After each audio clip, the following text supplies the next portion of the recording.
Soos genoem gesels ek met Layton Beard van die AA, hy is die woordvoerder van die AA, en ons praat bietjie oor die brandstof kwessie in Suid-Afrika, en hoe dan anders, mens kan nie daaroor praat nie. Layton, welkom by Grootplaas. Dankie vir jou, het is goed om by jou te wees. Ek dink jy is dalk die persoon wat die meeste in die media is op die oomblik, want dit is so 'n groot kwessie, mens kan nie om dit beweeg nie. Kom ons begin by die begin.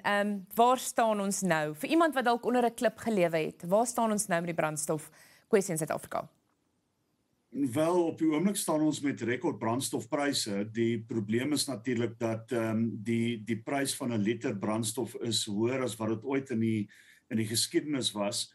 En die belangrike punt daaruit, Mia, is dat ons nie geïsoleer is in dit nie. Jy weet, lande oor die hele wêreld voel tans hierdie hoë brandstofpryse in Noord-Amerika en Europa.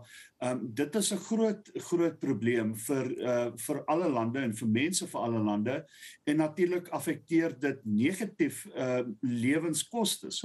So ons sien mense oor die hele wêreld sukkel tans met lewenskostes. En dit is meeste gedryf deur die feit dat brandstof so duur is, en soos jy in jou inleiding gesê het, veral jy weet, voedsel gaan duurder raak, en dit is omdat brandstof so groot koste is in die boerderye, in daai nywerheid. So mense sukkel, en dit is natuurlik 'n groot probleem, en ongelukkig op hierdie stadium moet die prys van 'n liter brandstof skerp daal voordat ons jy weet, in enige rigting gaan waar dit weer vir mense hanteerbaar gaan wees. So dit is op hierdie stadium 'n rekordhoogte petrolpryse, brandstofpryse, en dis 'n groot probleem vir baie mense.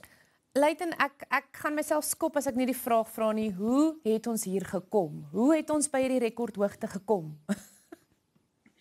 Ja, ek dink dit is natuurlik 'n kombinasie van faktore. Jy kan nie een ding uitsonder nie, maar ek dink die grootste probleem is natuurlik die konflik in die Oekraïne.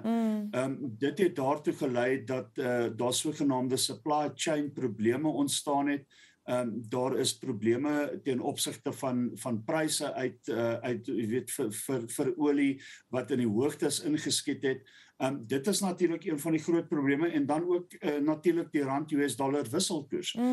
Dit is tans sterk, maar in die afgelope paar weke was dit nogal swak geweest in Suid-Afrika. Die rand het nogal skerp gedaal. Ons sien dit trek nou 'n bietjie terug. Maar dit is juist daai internasionale oliepryse wat die groot probleem skep, en ongelukkig, soos ek gesê het, is dit 'n probleem wat oor die hele wêreld gevoel word. So dit in ons opinie en in die regering se opinie is die groot drywer van die prysstygings wat ons sien. En dis een van daai goed, mens kan met dit saamstem of mens kan nie met dit saamstem nie. Die feit is ons almal sit met die probleem en ons almal sit met die uitdaging. Ons weet van mense, motoriste wat hulle eie voertuie het tot openbare vervoer. Die feit is mense moet van punt A tot punt B uitkom. Salarisse word nie hoër nie, maar brandstof word meer. Nou van die AA se kant af, wat kan die regering doen om die prys van brandstof beter te hanteer? Ek weet dis 'n lywige vraag, maar wat dink jy? Omdat dit 'n lywige vraag is, sal ek in Engels antwoord, want ek dink ek gaan myself beter uitspreek daaroor. Jy is welkom. The big problem that government faces at the moment, of course, is how to manage the fuel price better. And it's a question we get asked all the time. So government really has very few levers to pull in terms of how it deals with the fuel price. We know that there are taxes that are added to the fuel price in South Africa, two main taxes, the general fuel levy and the road accident fund. And what government has done is they've actually pulled one of those levers, the general fuel levy. They've reduced it by R1.50 in April and May. We know that they've extended that R1.50 reduction into June. They've said that they're going to reduce that by 75 cents going into July. And that it's going to end in August. So in that respect, government has done what it can at the moment. There are many people who are saying, well, just get rid of the general fuel levy. It's R3.93 a litre. If we just get rid of it, we're already saving close on R4 a litre in petrol. The problem, of course, is that the general fuel levy generates 90 billion rand a year to the fiscus. Wow. And anybody in the world will tell you when a government gets that type of revenue, they don't want to give it up very easily. And, it's going to take a huge alternative to replace that. And we don't know where that alternative is. In terms of the two main factors that influence the fuel price, the international oil prices, the South African government has very little input into that. The other is the Rand-US dollar exchange rate. Obviously, the government needs to create an environment of policy certainty, of investor friendliness in the country, stability generally in the country. That would affect positively the Rand-US dollar exchange rate. But that's a longer-term view. In our opinion, one of the things that government needs to do as a matter of urgency, and something that should have happened in our view as well a long time ago, is that we need to review the current structure of the fuel price. What are all the elements that comprise a litre of fuel? We need to interrogate all of those elements to establish whether they are all still necessary to be on a litre of fuel and whether all the calculations are correct. And we think that's a very good place to start. So we ask, what can government do? Well, in our view, let's have that conversation and involve civil society and the private sector and regulators and whomever's involved in the fuel industry. But let's get that done sooner rather than later. Because once that exercise is underway, I think the South African public will have confidence that at least government is attempting to do something positive about the fuel price. Ek het gelees op Netwerk 24 dat daar ampertjies 'n fout begaan is, dat ons amper te veel betaal het. Ek dink daar was sprake van R4 verhoging en so. Wat veroorsaak probleme soos dit? En hoe groot kan daai impak wees as mens verkeerd liks brandstof betaal? Yeah, it's a big problem.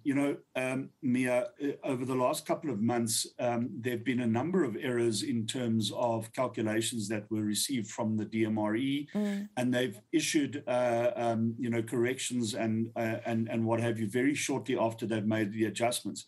Look, an error on a fuel price announcement is extremely bad, and it has far-reaching consequences. Fortunately, to date, many of these errors, most of them, all of them, have been captured and they've been resolved. Yeah. But I think that just reinforces the AA's call. Let's get to a system that is transparent and open. And these types of questions that you're asking, the public of South Africa is aware of, and they know exactly how these things are done and who is doing them. We're not pointing any fingers. We're not assigning blame to government for the rising fuel costs, because we know that many of those factors are beyond their control. But what we are saying is those factors that are within your control, let's make that an open process. Let's get that on the table and let's talk about it. But it's not a conversation we think needs to last for weeks or months. It's a conversation that can be done in a very short space of time, and it can yield some really positive results. And that's why we're actually agitating very aggressively for such a conversation to happen. Ek dink my volgende logiese vraag is, en ek dink dis die vraag op almal se lippe is, waar kan dit moontlik eindig? Kyk, as ons praat 10 jaar terug, sou nie een van ons gedink het ons sit waar ons nou sit en wat ons betaal vir 'n liter brandstof nie. Dit is skrikwekkend. Mens kan nie verby dit kom nie. Waartoe kan ons nog gaan? Want daar's mense loop met vrese in hulle harte rond. So van julle kant af, waar kan dit eindig? Worst case scenario.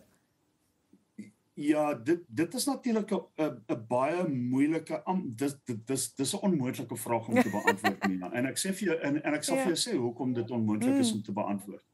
Die twee hooffaktore wat die brandstofpryse in Suid-Afrika beïnvloed, soos ek gesê het, is die rand-US dollar wisselkoers en die internasionale oliepryse. Nou, ons het gesien, jy weet, 'n paar maande terug was die rand redelik sterk teenoor die US dollar en binne die bestrek van 'n paar weke het die rand baie verswak en toe versterk dit weer. Ons het oliepryse gesien wat, jy weet, $92 was en nou sien ons oliepryse van $125. En dit wissel ook op 'n weeklikse basis. So daai twee faktore is baie fluid. En omdat hulle so fluid is en hulle gaan op en af op die lopende band, gebruik die departement wat hulle noem 'n average van die pryse oor 'n maand. So hulle begin op die een punt van die maand en hulle kyk op die laaste dag van die maand en hulle kry 'n average vir daai getalle en dit is hoe hulle die prys vir die volgende maand uitwerk.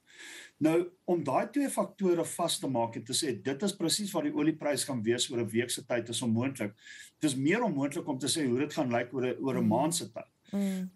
As ons kyk na die olieprys in Januarie hierdie jaar, was dit R5 min of meer, R5 goedkoper as wat ons tans betaal. Ja.